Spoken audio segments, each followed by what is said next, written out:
Hello everyone, welcome to this session. The focus of today's session is to discuss the concept of elasticity of demand and supply. And why do we want to study this topic and how is this related to the business environment and strategy? And this can be done by raising a few questions. So let me begin with, why do airlines charge different prices for the same seat depending on when you book? Why does the government hesitate to tax essentials like salt, rice, wheat, but not luxury cars? So actually the fact is that the business operate in a competitive environment where they must make pricing decisions carefully. So when they set prices too high, because they think that setting too high prices, maybe they can earn more revenue, but there is a risk of losing customers. And even if they want to attract more customers, and then when they set the price too low, then they miss out on potential profit. So how do they know what is the right price, what the right price is? So in this context, elasticity of demand, it helps firms predict how consumers will respond to price changes. So the consumer sensitivity to price, the sensitivity we can also call it elasticity, plays a key role in pricing, taxation and business strategy.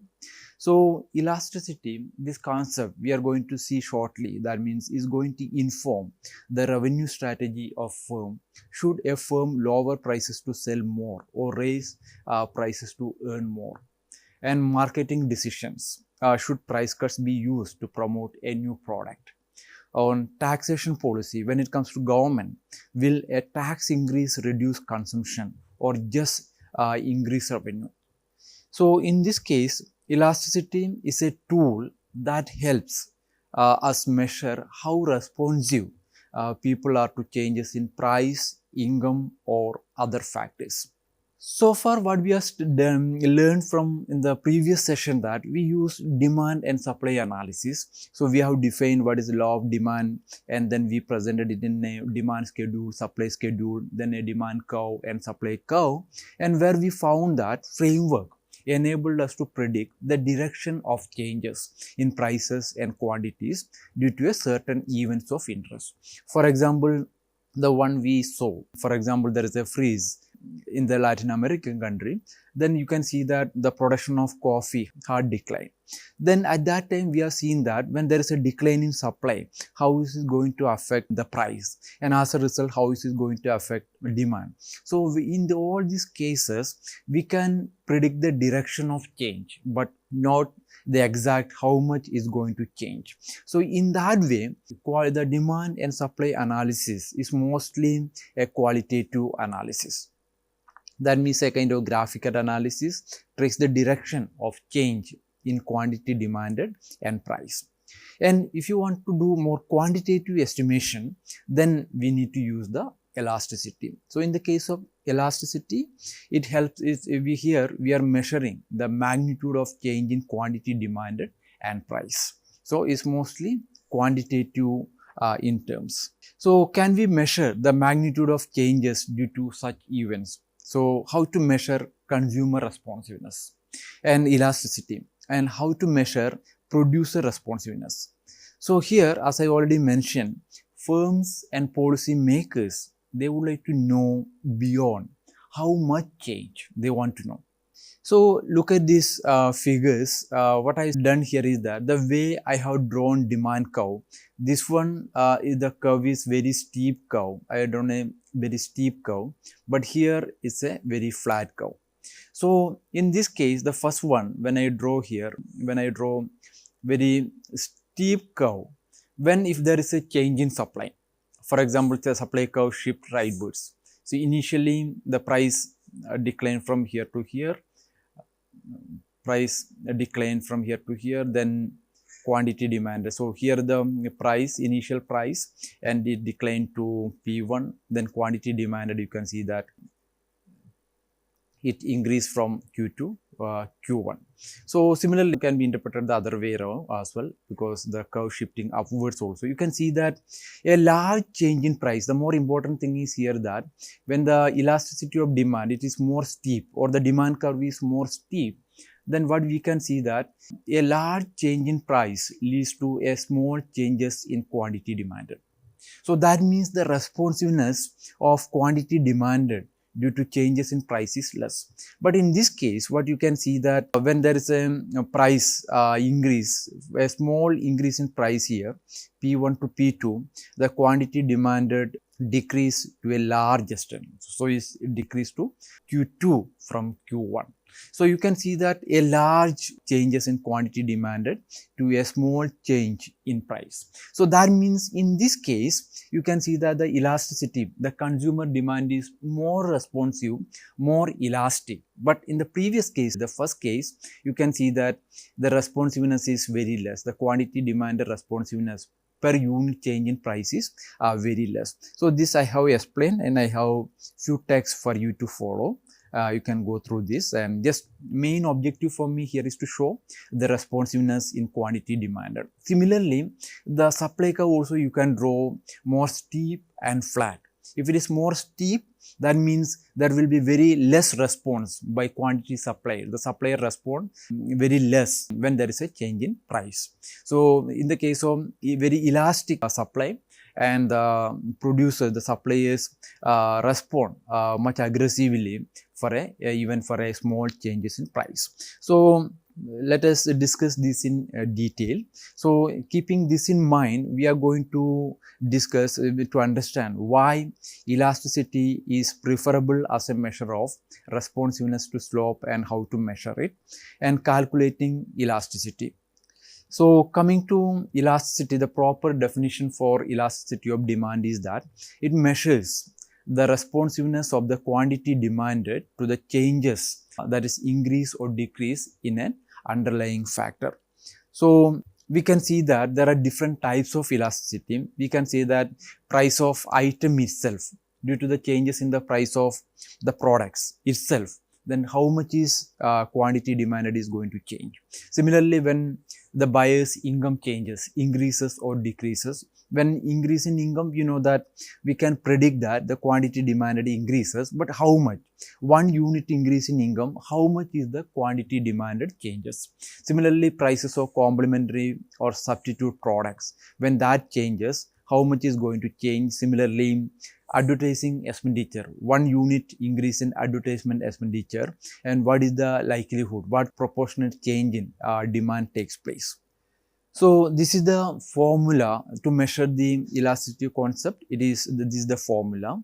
That means with respect, the elasticity itself, a concept used to quantify the response of one variable when another variable change. So for example, in variable A, the percentage change in this variable A due to percentage change in variable B. So in our case, what we are going to use that, this one we are going to say quantity demanded, and this one we are going to say price of this product. So this is just given some simple illustrative calculation here. I think these are all very self-explanatory. So I just mentioned that what is the percentage change, then accordingly you can calculate for the percentage change for this one, numerator and denominator, and we can get the elasticity estimate. So as I mentioned in the beginning, that means there will be changes in own price, changes in income, changes in the prices of related goods, be it substitute or complementary. So all these changes in any of these, we can see what is the likelihood or what is the estimated changes in the quantity demanded. So in that way, there are different types of elasticity. The widely used one is called own price elasticity, or that means percentage change in quantity demanded of product X due to percentage change in the price of commodity, the product X. That means, for example, changes in coffee demand due to changes in the price of coffee. That means own price elasticity, or we say price elasticity, or otherwise simply when we refer elasticity of demand, we actually refer on price elasticity of demand. So these are the examples. So you can take n number of product, and but you need to take is their price itself. That means when we are talking about the quantity demanded of X, then the price of X must be taken into account to calculate on price elasticity. Then the second one is called income elasticity of demand. In this case, income elasticity of demand, we are saying that what the percentage change in quantity demanded of X for a given change, percentage change in income of the buyer. Then we have third category called cross price elasticity of demand. Here we calculate what the percentage change in quantity demanded of product X for a given change in the percentage change the price of Y. Simply, if you can say that what is the change in price of quantity demanded of T due to when there is a price change of coffee, right? So when there is a change in price of coffee, but the change in quantity demanded change in T. So that one is calculated using the cross price elasticity of demand. So let's now move how to estimate the price elasticity of demand. So which I already mentioned, that means is called responsiveness of the quantity demanded of a good or service to change in its price. So it's called on price elasticity of demand. It can be measured along a demand curve itself. So this is the formula which I mentioned, that always you remember that calculating percentage change in quantity demanded divided by percentage change in price of its product. So this is the formula to calculate this one. So you know that this is Q2 minus Q1. This is nothing but del Q divided by del 1. So del Q divided by del 1 here. Similarly, calculate the percentage change in price in a similar way. So here also you can calculate that the percent change in price divided by the initial price. So this one P2 minus P1 is nothing but del P divided by this P1 multiplied by 100. So this is how we calculate. So simply this is the formula, that the del Q divided by Q divided by del P divided by P. If you rewrite it, is much easier to remember. You can calculate in this way, that the del Q divided by del P times P by Q. So we also normally write it like this, dQ by dP times P by Q. So this is the elasticity formula. Normally this is called point elasticity of demand. I will elaborate this point. What is the pros and cons of using this method. So I'm just giving you simple table to calculate the elasticity of demand. Suppose here the prices increase from 10 to 11. Then you can see that quantity demanded decrease. So when we look at this table, this is nothing but the law of demand. Law of demand means there is a inverse relationship. Suppose if you read the table from top to bottom, that the price declined from 10 to 11, then quantity demanded declined from 100 to 95. So the one what we discuss now is that actually by just looking at this table, this is a qualitative change. So we want to see for 1 unit change in price, 1 unit decline in price, what is the proportionate change in quantity demanded. So in order to do that, you can apply this formula. First you can calculate the percentage change in quantity demanded using the formula given in the previous slide, and then you can calculate a percentage change in price. So you can see here is that the elasticity of demand is minus 0.5. So what does it mean? The idea here is that for 1 unit change in change in P led to 50% decline in quantity demanded. So that's what you can see here. Even looking at this price, you can see the 10 it became 11. That means 1 unit decline. But here 100 it didn't become 90, it became only 95. So there itself you can get a sense. That means when there is a 100% increase in 1 unit change, you can see that decline was 0.5. That means increase, 100% increase in price led to 50% decline in quantity demanded. So let me give you one more illustrative example, a coffee seller's problem. If a price of a coffee were to decrease, how would this affect quantity demanded? Suppose a coffee shop owner, vendor, he wants to increase the price from 1.65 to 1.70. So from this, theoretically, the data the coffee shop owner is having, the quantity demanded, it dropped from 140 units per day to 136 units per day. From this, we need to calculate the elasticity. So you can see that what is the responsiveness of quantity of coffee demanded with respect to rise in price. So applying the formula, you are going to get minus 0.30. So what does it mean? It means that a 1% increase in price corresponds to a 0.3% drop in quantity of coffee demanded. So that means equivalently 1% drop in price corresponds to 0.3% increase in quantity of coffee demanded.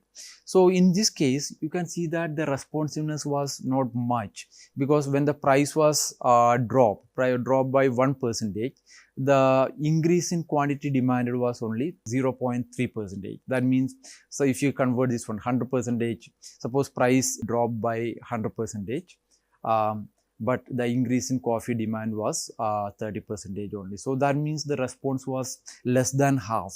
So when the response was less than 1, we normally call this kind of inelastic, because the response was very less here. So wait a minute here, because what the issue here is that, suppose the price of a coffee decreased from 1.70 to 1.65. Earlier we said that we increased the price from 1.65 to 1.70. Instead of that, what if we read the table on the other way around? They reduce the price from 1.7 to 165. So the all other data remaining same, but when we do an estimation here, we are going to get some different value. Instead of 0.3, we are going to get 0.311. So that means the quantitative estimate, the elasticity estimate is different when we use this point estimate, the formula that we discussed just now. So instead, we need to use not the point estimate. Instead, we need to use midpoint, that the arc elasticity estimates. So in this case, this one is fine, Q2 minus Q1, that is del Q. Del Q is fine, but instead of taking Q1, we need to take Q2 plus Q1 divided by 2. Similarly, for price, the base one denominator, instead of P1 alone, we need to take P2 plus P1 divided by 2. So that means instead of a point elasticity, we are taking midpoint or arc elasticity of demand. So accordingly, this is the formula. If we apply this formula, we are going to get same elasticity estimate, be it there is an increase in price or if there is a decrease in price of the same table. So we are going to get the same estimate, and these are different formula to calculate. This is the one we just mentioned in the beginning. Then this is the formula widely used when you are estimating elasticity of demand from a table. And if you are using very large big data set, then the estimation that we use here, it is difficult to do. Instead, what we do here is that in the large data set, what we do, that this is the way to calculate that the del Q by del P, the average slope we calculate from the data set, and then at a particular point, we say that at this particular point, when price change from P to this, and what is the change in the elasticity. So that the P and Q, here also we take the average P and average Q. Then accordingly, because del Q, because in a demand curve, this is P and this is Q. So slope means this one, that the slope that we are getting is like this in a curve, right? So here what we see, that del P by del Q.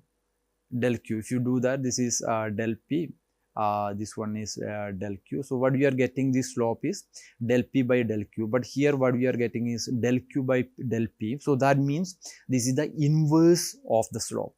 This is the slope, and what we are going to get is, to calculate the elasticity of demand, we need to calculate the inverse of the slope, then we are going to get the elasticity of demand estimation, the formula. So similarly, if you do this calculation on a linear curve, what you just calculate, for example, price increase from 120 at point G to 130 at point H. So that is one here. So you calculate the elasticity of demand using the arc elasticity of demand, and similarly you calculate at point B to point A. Here also you calculate. So what you are going to get is that on a linear curve, at each point you get different elasticity estimate. For example, here you are going to get less elastic, here more elastic and inelastic. So you can see here is that from point B and A, the percentage change is 0. For 1% change in price, the change in quantity demanded is 0.45%, less than half, that means inelastic. But on the other side, you will get here, you are going to get minus 1.47. So from this some illustrative example, you can compute demand elasticity of demand for the function QD for 40 minus 2p. So you need to take what the price, and when the price changes, and you need to plug that value in this equation and use the formula, then you are going to get the changes in quantity demanded. So coming to the properties of elasticity of demand, say is a ratio, in fact, to proportionate changes, hence a pure number independent of units of measurement. So similarly, it's a negative number, sometimes reported as an absolute number. Sometimes we don't use this negative symbol as often, because normally, as long as we are discussing the law of demand, it's understood that it's negative. So sometimes we won't report, but beyond a practical side, you just report it in your calculations for exam purpose. So from this estimation, based on the elasticity that you are getting, suppose if you are getting an infinite value, suppose on a table curve like this, and if you are getting an elasticity demand curve is like this, then the elasticity of demand for a minor change in price, you are seeing infinite change in quantity demanded. This is perfectly elastic. And something, for example, for a unit change in price, there is any change in price, suppose there is no change in quantity demanded at all. When the price is this much, price is declined, but quantity demanded remaining same. So here perfectly inelastic.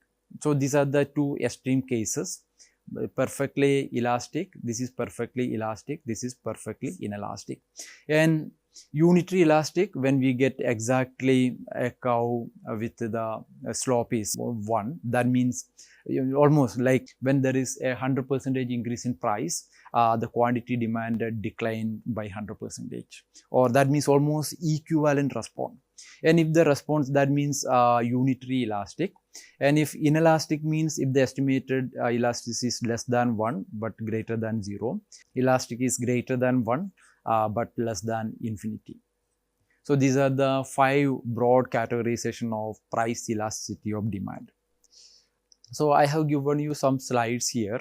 What is the use of understanding price elasticity of demand, especially for effective government policy making. One, I have mentioned here, setting indirect taxes. Second one is for designing subsidy policies.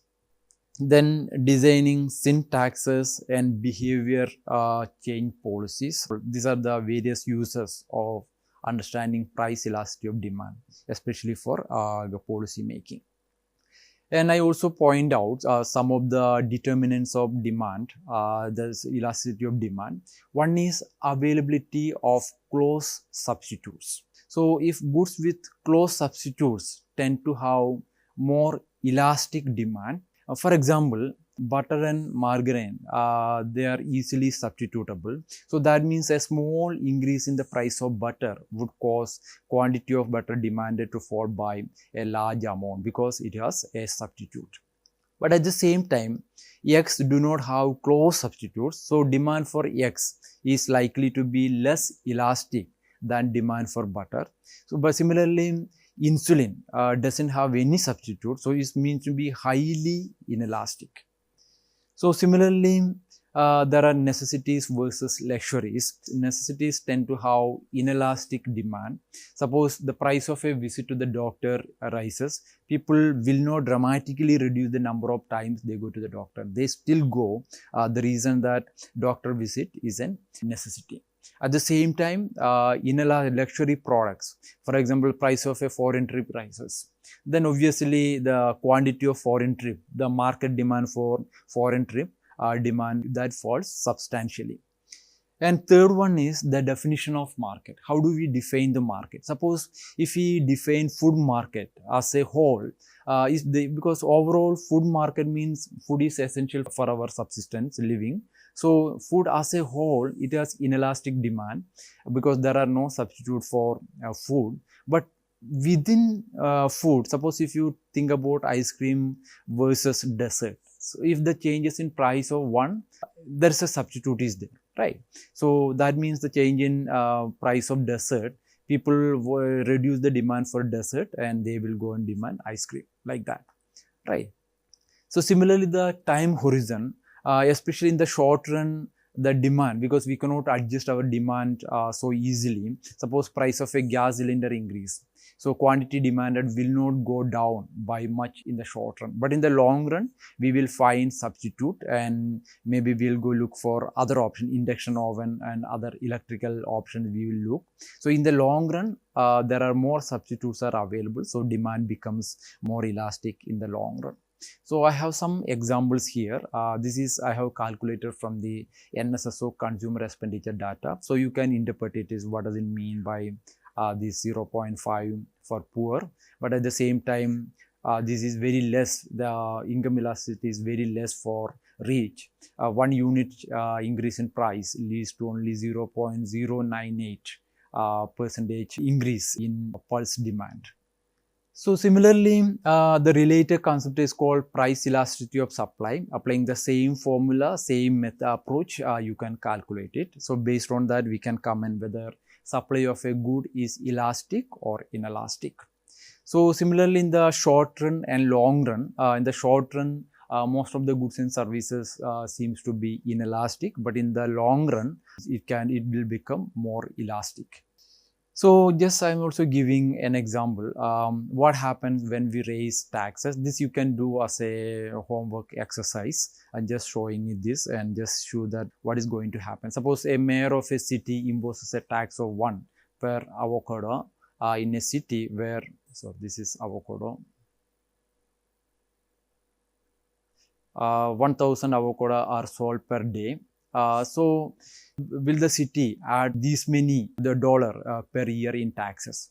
It won't be, because the reason that the demand and supply changes, so there will be changes. When government impose tax, the price increases. As a result, that means consumers feel more high price, then the supply declines. So instead of 100, now they will be able to sell only 500. So in this way, we need to see that when price increases, based on this, we can see the new quantity demanded is 500. Then accordingly, we can estimate. In this estimation, the elasticity of supply concept is going to help us. So this supply concept is widely used in the labor market as well. Supply of labor. Suppose a percentage change in wage rate, what is the changes in quantity labor supplied? This is one estimation. Denmark, the EU, in 2009, so in order to attract more highly skilled immigrants, they give tax relief. And they found that elasticity of almost 2 for the increase in migration to the reduction in tax rate. That means the decrease in tax, it led to 2 times increase in immigration in the country. To sum up, this is what we discussed about the elasticity concept. What does it mean? Then we said that price elasticity of demand gates pricing and revenue strategies, taxation and subsidy decisions, consumer and public policy planning. And also we did discuss various factors that affecting elasticity of demand. And then we extended this concept to supply elasticity. Then we made a distinction between long run and short run. So overall, a deep understanding of the elasticity concept in the case of demand and supply, it enables smarter business and policy decisions based on that, whether a product is elastic demand or inelastic demand, similarly elastic supply or inelastic supply. This would inform the firm and governments to make more informed decisions. And thank you very much, and see you in the next session.